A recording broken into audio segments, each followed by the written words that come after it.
Welcome to the Soulful CXO, where we discuss leadership principles, core values, health, wellness, and resiliency. I'm Dr. Rebecca Wynn, the founder and the host of the show. Do you have a topic or guest you would like to be featured on the show? Would you like to be a sponsor? Please reach out to me on LinkedIn or email me at rebecca@soulfulcxo.com. Please go to our partner, Cybersecurity Tribe, for weekly show recaps and other resources. Listen and subscribe on your favorite podcast app. Now sit back and enjoy the show. Welcome to the Soulful CXO. I'm your host, Dr. Rebecca Wynn, and we are so pleased to have with us today Rick Howard. Rick is right now currently Chief Analyst, Chief Security Officer, Chief Fellow at CyberWire, where he also does the podcast there and writes a lot of articles there as well. He served for 23 years. Thank you for your service with the U.S. Army. Last two, he served as the CERT commander, where the networking and global operations were under his control. He was an instructor at West Point, the U.S. Military Academy, for numerous years. Palo Alto, he was Chief Security Officer. TASC, CISO. iDefense, General Manager, which is a commercial cyber threat intelligence services under Verisign. He's Counterpane Global SOC Director. He's on numerous boards as advisory as well as board of directors. Highly sought off keynote speaker. Check him out at RSA, for example. Publishes academic papers on technology, security, risk. He's executive editor on 2 books. You can find them up on the Amazon: Cyber Fraud, Tactics, Techniques, and Procedures, and Cybersecurity Essentials. As I said, he released many podcasts. He still runs Cybersecurity Canon, which is the rock and roll Hall of Fame for cybersecurity books. I served with him under his hash table at CyberWire, so check us out there as well. And he's won numerous awards as well, too. Rick, my friend, mentor, welcome so much to the show today. Well, I'm sorry you had to read all that. God, thanks for all those kind words. Oh, great. I have to ask you, I know that you've talked about it a couple of times, so just for our audience, can you go back about, hey, I wanted to get out of high school early and go to U.S. Air Force and all that. Can you kind of just walk us through briefly your career? I think that's a great story.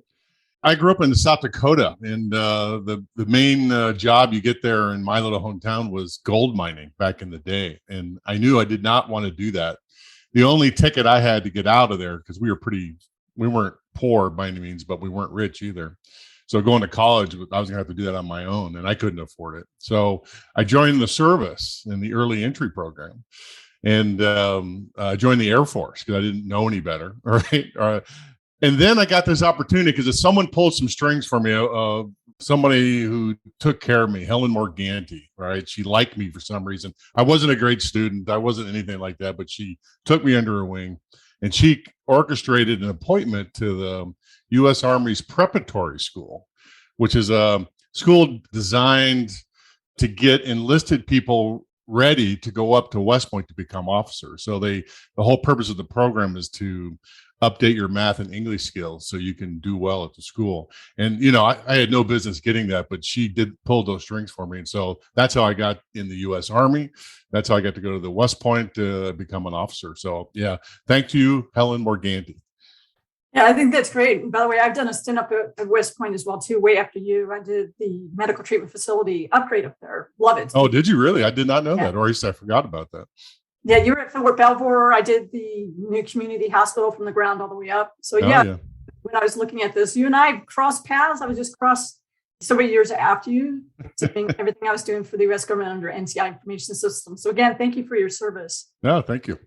You came in on a good point too, and I know we were talking briefly before school about it, how much, education is really important. The more you know, I'm always like, the more you know you don't know. So teach me. And I know you're well read. And I'm glad that you also mentioned mentors, because I think it's really important how we realize that you have people come across your path. You're either there to help them or they're there to help you. But, how do you go about, mentoring others, or how do you go about even finding mentors yourself? How does that happen for you? Because I think it's really important for people today to realize that we're not in an island. We can get through the cyber war, but only if we work together. Yeah, I'm with you. I totally believe in mentorship. I couldn't have got to where I am now without people above me, taking an interest and help, pave the way. So I think it's part of giving back that you do that yourself. We all do it as security professionals, right? But what typically happens to me is somebody will reach out and say, I have a question about X or Y or Z, right? And then we'll get to talking either email or over the phone or something. And then they will ask if if I could, routinely meet with them.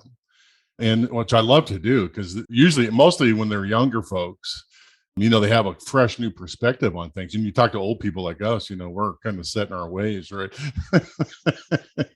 So a young person will come and say, well, why do you do that? And then you have to really think about that. So the way I set it up, though, is we set up a regular cadence. The mentee comes up with a question and then that they want to talk about, and then we'll just have a regular conversation about that. So I try to do as many of those as people want to do them, but the onus is on the mentee, right, to come up with the things they want to talk about. So that has worked out for me over the years. I don't know, how many are you doing these days? I usually got 5 or 6 going on at any given time. Yeah, I have 5 or 6, and it's interesting because people know that I've spent the last couple of years really getting into wellness a lot more. I think you're only as good as resilient as yourself. Not all companies did that. So some of them they're not even directly in our cyber field, but they're in other fields. And it's like, how can I go about getting my health in check, my family in check? And this past year, I went ahead and became certified health and career coach as well, too, just so I could do that better. Oh, that's good. Yeah, I have a similar thing for military people transitioning to the civilian world, not necessarily security, but, just some of the obstacles to look out for. So I have a handful of those folks, too, that I advise as they make the transition. Yeah, I encourage people out there. I keep it daily wins. And what I mean by that is I try to list at least 3 wins a day. And I tell people that might be getting up, making your bed, and moving forward. And if that's what it is, that's a win. But I also say, did I pay back in some fashion today?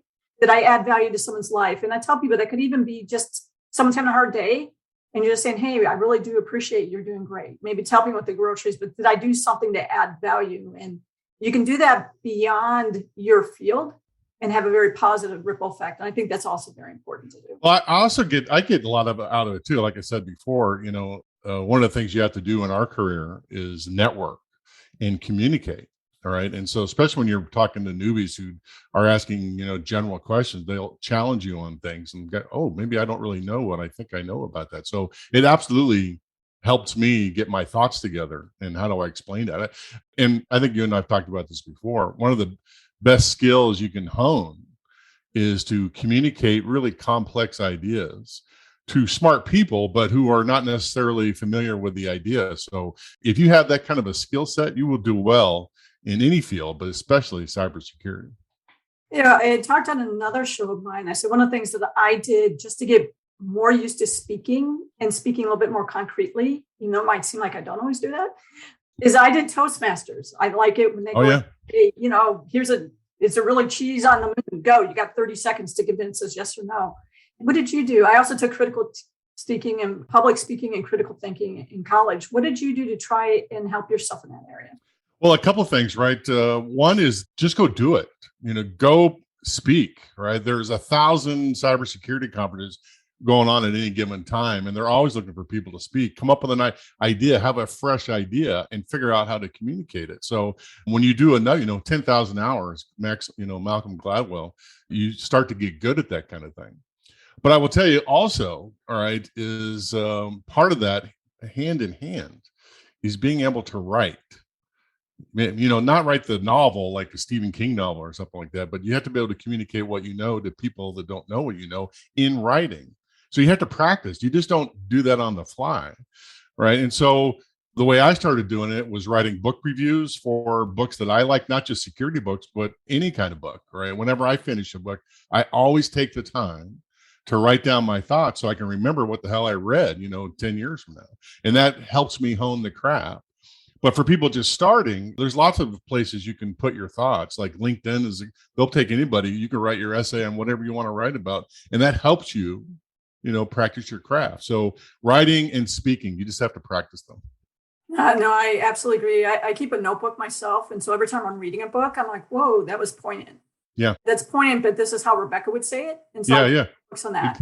Exactly right. And the secret tool I use is I read my books with Kindles or a Kindle reader, because you can highlight packages and you can take notes on it. So you don't have to, find the book, write it down yourself. So that saves me an immense amount of time. So that's my secret for people trying to do this stuff themselves.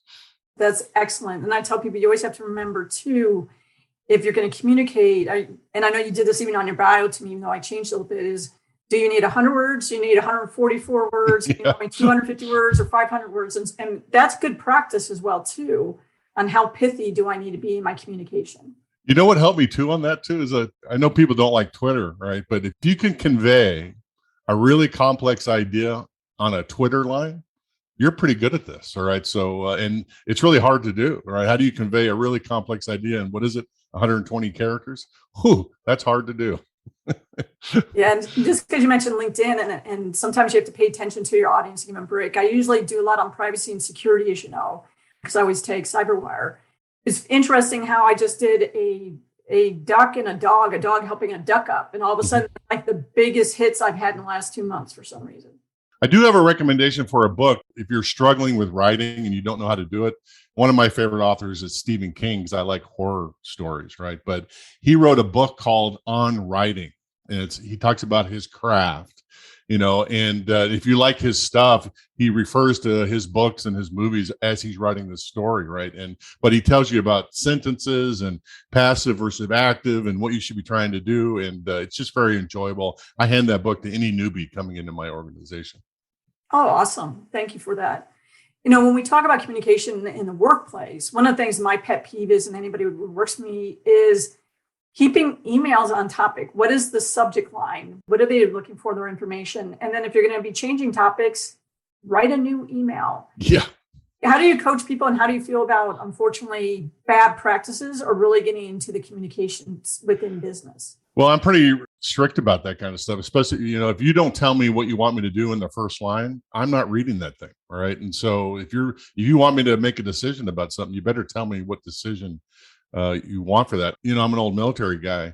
They beat it into you. Okay. That something called bottom line up front, bluff. Right. And so before I even say, hey, Rebecca, how you doing? And all that in an email, the bottom line up front is I need a decision on this thing by X date. All right. So they know what I'm asking for. And if I don't get that from people sending me notes, I tell them to rewrite it. And I'll tell everybody he does do that. Somebody's like, here's the subject line, bottom line, when you need our feedback. And it's put your request up front, because I don't always, even though I like to write dissertations too, I don't always have time to read your 5 or 10 page dissertation to try and figure out what you're asking me. Yeah. Put that first. And what I do is, this is what I need. And by the way, then I always do like a break. And then I'll say, here's details. Yeah. The email body is, the explanation of all those things. Right. But if the person doesn't have time for that, then at least they know what they got to do. That's great. We talk about you being, and I always have to ask this, being a cyber strategist, as an analyst, as well as a cybersecurity officer or chief information security officer. And I know there's people out there scratching. I'm like, what does a strategy officer really do that's different from the tactical, from the CISO? How do you view those separately? And how should we as leaders think about when we have to switch hats? Because it's hard to be only one faceted anymore in today's world. Well, yeah, I think you have to do all those things, right? But your title, I've been some kind of CISO like 3 times officially, 4 times if you count my Army time, right? So, and there's chief security officers and there's chief information security officers. But I think all of those folks have to know a little bit about strategy and a little bit about tactics, right? My experience is the chief security officer has a larger responsibility. They're not just doing information security. They're also probably thinking about risk and physical security and, all kinds of other things. Whereas the chief information security officer normally, is just dealing with digital information. So that's not always the case. I've seen lots of exceptions. There is no one way to do things out there. So, but can we talk about strategy? All right. Because strategy, I feel like our whole industry has not done this well, right? We continue to keep, I don't know, what's the word I want to use? Making incremental improvements to things that we've been doing for 30 years, but we have failed to stop and consider if we're going in the right direction in the first place, right? And that's kind of where strategy is, right? The biggest strategy that came out of the 90s was defense in depth, and most people use some version of that when they describe it to their, leaders or to their peers. But I can make a pretty strong argument that defense in depth doesn't work, right? And so maybe we should have some other strategies, right? And perhaps we should talk about those. No, I agree. When people talk about defense in depth, I'm like, I want to make it an onion. If you're going to get to my golden nuggets, you cry very, very hard because it took all that time and energy. But you're right. In today's world, for our profession, people call me a CISO, but I'm like, but you really do almost everything underneath the sun. So I say, well, how about you call me, I don't know, that woman or something? Because you are doing everything. You are doing everything underneath the sun. And let's face it, if there's an incident, to sit there and go, I hope and pray it's going to be okay, you're in it as well, too. Yeah, you can call me the grand poobah for all I care. All right. Just don't call me late for dinner. That's the only thing I want. Right. So exactly. Well, most definitely. So you've been in a lot of tough situations, and I'm sure you've been in some situations where the words are coming in your mouth. They just want to hear it. I mean, I've had that quite a bit, unfortunately, the last couple of years. And then after I leave, they're like going, oh, crap, we should have listened to you 3 years ago, 4 years ago. Mm-hmm. What words of wisdom do you have, or do you have even an example of, that wasn't a big failure, but this is how I learned from it, so then I could do better next time? I tell people it always kind of depends on who's in the room with you. And today, the people in the room with you might not be there tomorrow, too. Let's face it. It's constantly changing.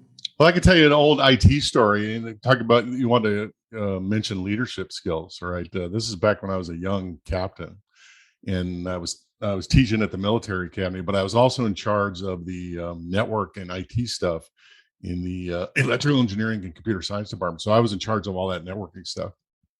And we're going to upgrade to new things. And I came up with a big plan, and I went to my boss and said, boss, this is what I want to do.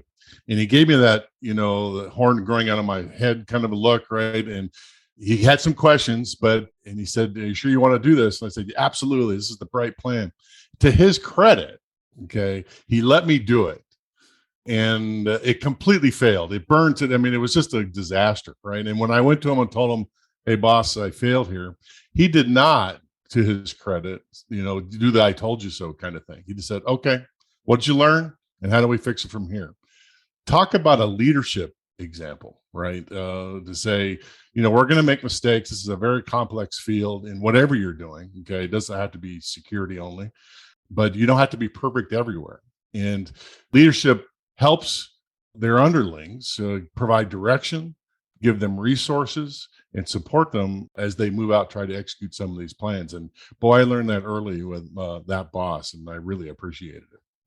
Yeah, I had a great person at ISAC, Deb Harvey, who top engineer, everything else. And she was always like, what's the so what? What's the risk? What's really happening here? How fast do we need to move? And I always think those are great mentors to have in your life. Mm-hmm.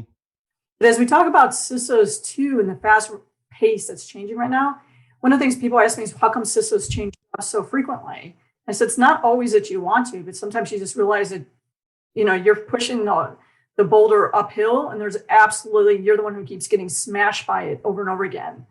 So it's either like, at times it's like the criteria expectations for you, there's no way you ever can meet it, or there's not that mentorship on knowing that you're not going to be perfect all the time. Risk is out there all the time. And then they don't have any leeway as much as they do for a CIO or CTO to, live and learn.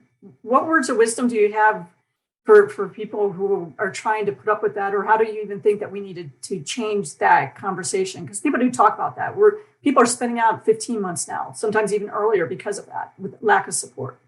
Two things there, right? One is, first, just corporate officers change out pretty fast, right? At my last gig, I was the CSO of Palo Alto Networks. I was there for 6 years, but a new CEO came in, all right, and he had a different idea for what I should be doing. It was totally amicable for me leaving, but he brought his crew in, and that's corporate life. Okay, that's just what happens, right? So I have no ill feelings toward those guys at all. It's just the way it goes.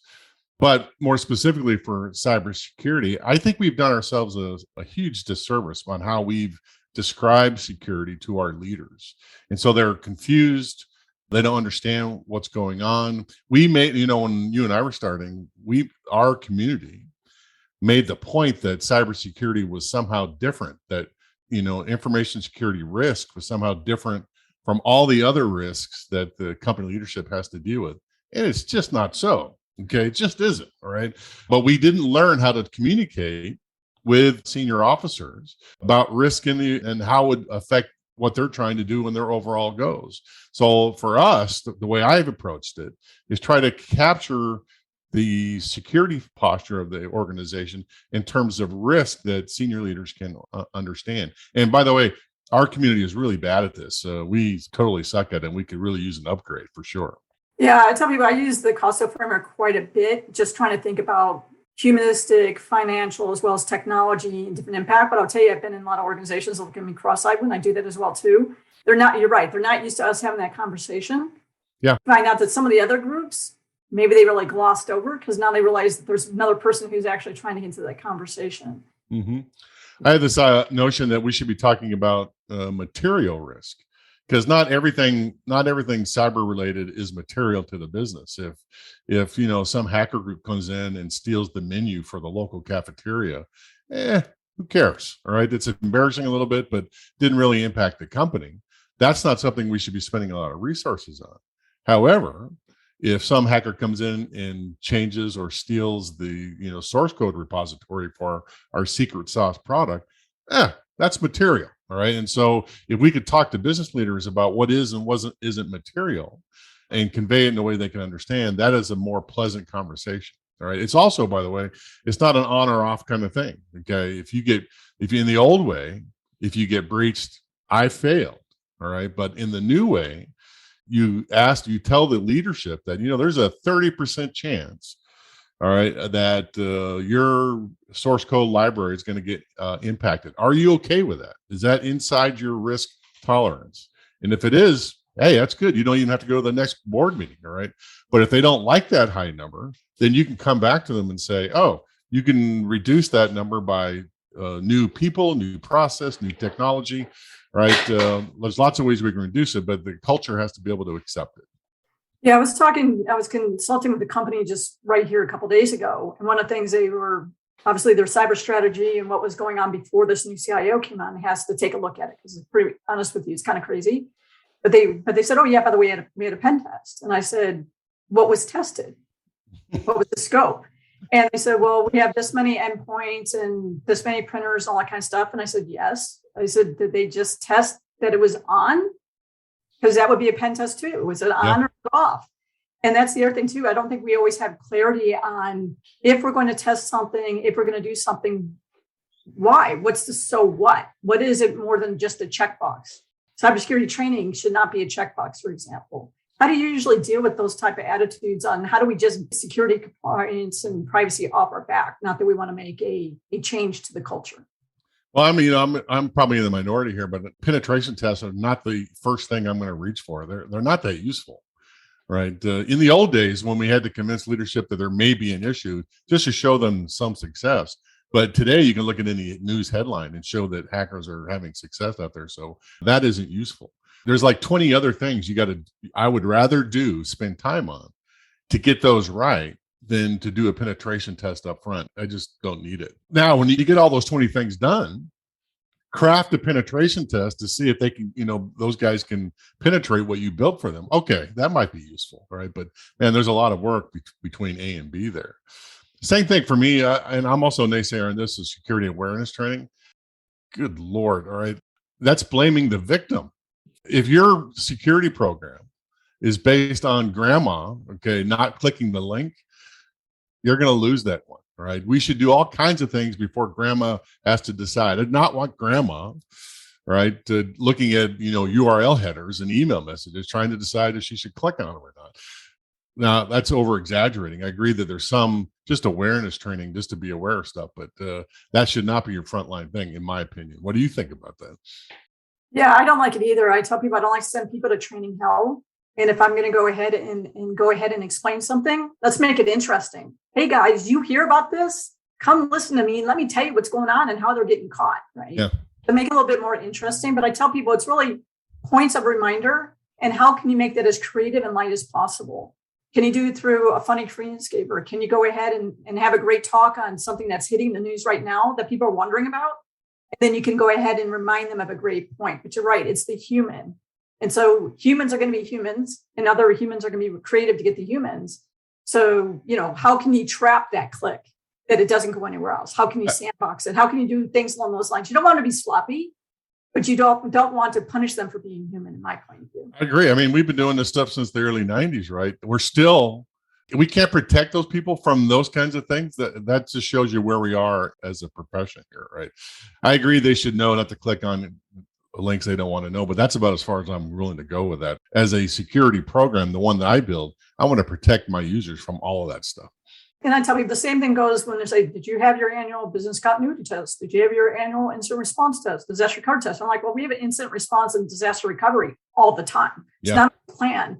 And then I'm like, what's business continuity? Are you doing a tabletop just to do a checkbox?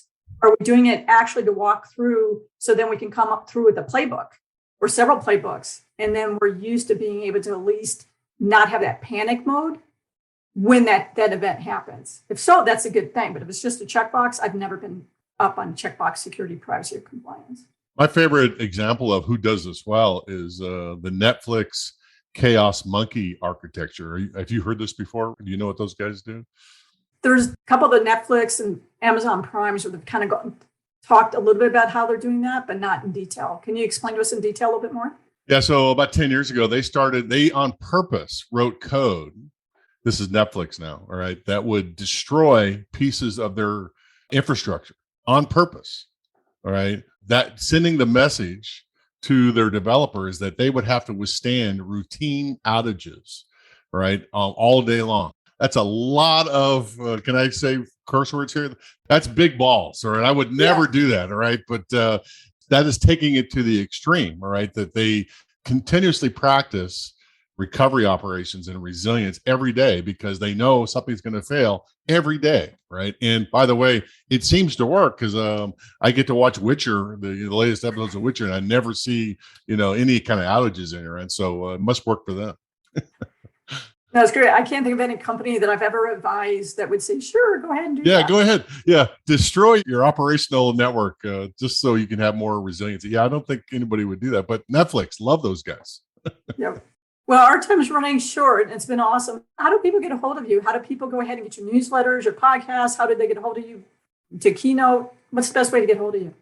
Yeah, you can find me on LinkedIn. Okay, I'm easy to find. I'm usually talking about something there. I work at the CyberWire, as you can see from my background there. So go to the website. You can see all the podcasts that we do, and I work on 3 of them. I'll just give you a little 2 cents here. There's 2 sides of CyberWire. There's the ad-supported side, kind of like radio. You have to hear commercials on some of the podcasts. I work on the subscription side, the Netflix side. You pay an annual fee and you get all the content without the ads. So I like that because I hate commercials. So go to the website and you can find me there. And if you need me to be a mentor, please contact me through those channels and we'll take a look. No, it's always awesome. Rick, thank you for being on the show. You are a soulful CX. Thanks, Rebecca. Thanks for having me on.